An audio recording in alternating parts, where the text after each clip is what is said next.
Bom dia. Hoje eu vou falar sobre um assunto extremamente importante e negligenciado pelas empresas e gestores de TI atualmente, que é a questão das emissões de gases de efeito estufa, GHG, pelo setor de TI. Segundo uma pesquisa do Center for Sustainable Systems, 4% das emissões globais de GHG vêm do setor de TI. E esse fator vai dobrar até 2025. O que está acontecendo? Não é? Nós estamos ficando cada vez mais dependentes da TI. E isso tem consequências. A principal delas é o aumento na emissão de gases de efeito estufa. A gente vai falar muito aqui sobre uma palestra desse cidadão aqui, Uwe Fredrickson. Acho que é assim que fala o nome dele. Eu sigo ele já há algum tempo e eu estou sempre analisando os artigos dele, procurando seguir o que ele fala. Ele tem uma palestra muito boa sobre padrões de resiliência e ele fez essa palestra sobre padrões de sustentabilidade. Muito interessante. O link está na descrição do vídeo. Eu recomendo que vocês assistam a palestra, vejam os slides, né, para vocês saberem de que se trata. A gente vai analisar algumas coisas importantes aqui, algumas questões importantes que podem estar levando a esse movimento de aumento da emissão de gases de efeito estufa e o que nós podemos fazer para controlar isso. A princípio, a gente pode colocar a culpa nos fabricantes de hardware, né? Parece lógico. É o hardware que está sendo cada vez mais poderoso, consumindo mais energia e está gerando cada vez mais demanda, gerando aquecimento global. Tá, mas e o software não tem nenhuma responsabilidade nisso? Bom, nessa palestra ele cita uma lei, né, uma teoria chamada Wirt's Law, que ela diz o seguinte, que o software ele consegue superar o hardware em tamanho e lentidão. Ele chama de sluggishness. Né? E tem um depuramento dessa lei. O próprio Larry Page já usou essa lei, criou uma lei chamada de Page's Law. Tem uma outra lei que é atribuída a não sei quem, mas diz o seguinte, que a velocidade do software cai à metade a cada 18 meses. Você já reparou que seu celular está lento. Aí você vai lá, compra um celular novo, mais rápido, né? Com maior processador, mais capaz. Daqui a poucos meses, o seu celular está lento de novo. Você limpa a cache, e não adianta, o celular continua lento. Por que o celular está lento? Porque a complexidade do software aumentou e com isso exigiu mais do equipamento. Sempre que chega um hardware mais potente, o software trabalha para tornar esse hardware inútil, porque a gente vai usando cada vez mais funcionalidades e programando de maneira dispendiosa, como se não houvesse amanhã. Com isso, a capacidade do hardware se esgota. E os ambientes de nuvem? Eles só servem para aumentar, para amplificar essa tendência ao desperdício que a gente tem. E nessa palestra, Fredrickson, ele propõe alguns padrões de sustentabilidade para a construção de software. Ele fala muito sobre padrões de requisitos, que a gente pode trabalhar os requisitos, fala sobre austeridade de dados, equilíbrio da qualidade de serviços, otimizar para temporal decoupling, ou seja, não ter as coisas sempre síncronas, privilegiar o assíncrono, offline first, combater o feature creep, que é a gente começar, tinha um termo chamado scope creep, né?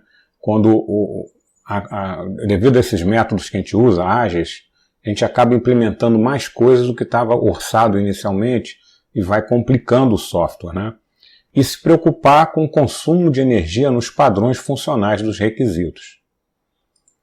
Ele fala muito sobre isso ele começa a detalhar o que seria balancear qualidade do serviço e combater feature creep, que é uma maneira da gente validar a viabilidade das features que a gente está implementando antes de implementá-las, monitorar a usabilidade, a usagem dessas features e remover aquelas que não são muito utilizadas.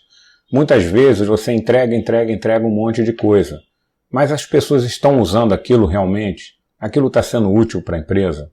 Não sabemos, né? Ele fala também sobre você pensar, você considerar o temporal decoupling. Você desacoplar o request do processamento da resposta.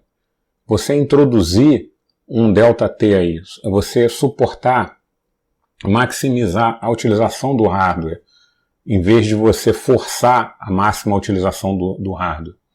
Suportar o adiamento de entrega de tarefas de consumo excessivo de CPU, esse tipo de coisa. Ele fala também sobre data austerity. A gente mantém muitos dados, mesmo com LGPD, GPDR e as leis da Califórnia e outros estados, a gente mantém dados que a gente não vai precisar. Será que a gente precisa guardar isso tudo? Quanto mais dados a gente mantém, mais capacidade de processamento e armazenamento a gente precisa ter. Offline first. Focar em aplicações móveis. Não requerer que o usuário esteja conectado continuamente ao back-end. Isso seria austeridade de dados, suporta a austeridade de dados e o temporal decoupling também. E ele fala mais coisas. No design, por exemplo, no projeto, né? Minimizar redundância, remover componentes não necessários, desenhar, projetar aplicações carbon aware, ou seja, que sejam eficientes no consumo de energia, dividir os serviços pelo uso dos recursos, reduzir os dados transmitidos. Tem uma série de propostas que ele faz para a gente criar aplicações mais verdes. Uma das coisas que eu já tinha feito, já tinha estudado, já antigamente, foi na época quando comecei a ver esses frameworks, Spring, então, complexos demais. Eu comecei a pensar, será que isso não tem um impacto no consumo de energia? Tem, óbvio que tem. Para você criar uma facilidade de codificação, que é uma coisa que você faz uma vez só, você vai criar um impacto no consumo de energia que vai durar muito tempo, enquanto o teu software estiver em produção.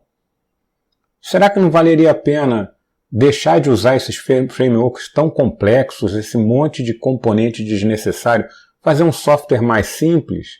Você vai ter mais trabalho para codificar, sim, vai ter. Mas, em compensação, vai ganhar em produção, vai diminuir seus custos.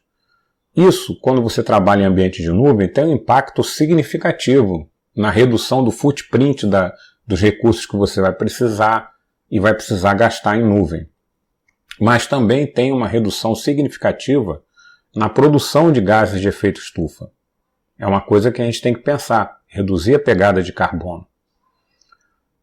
Tem um estudo muito interessante que foi feito sobre o consumo de energia elétrica com as linguagens e frameworks.